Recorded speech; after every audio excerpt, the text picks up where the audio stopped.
All right, here's one. How do I balance still being friends with people who are not in the same mindset as me in my new growth in Christ?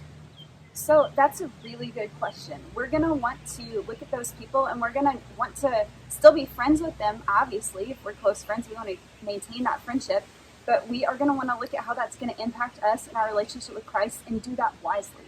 So if that person is going to tempt you to sin or tempt you to do something that you don't want to do as you're growing in Christ, then you're really going to need to figure out how you're going to hang out with them.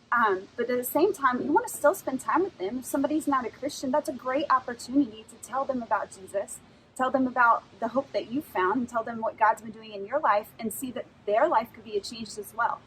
But we're going to want to hang out with them in wisdom. So we're going to want to look at different situations and think, in this situation, am I going to be the thermostat or the thermometer?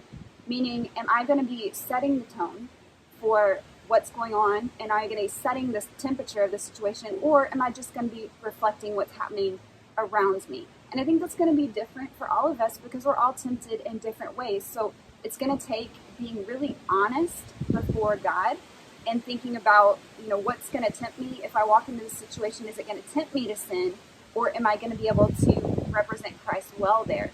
And if it's going to tempt me to sin, then maybe that's not the best situation to hang out with that friend in. And so you can kind of find a different way that you're able to hang out with them without compromising your own morals. And so you're just going to want to be really wise about that. And I encourage you, if that's something you're struggling with or wondering about, pray about it.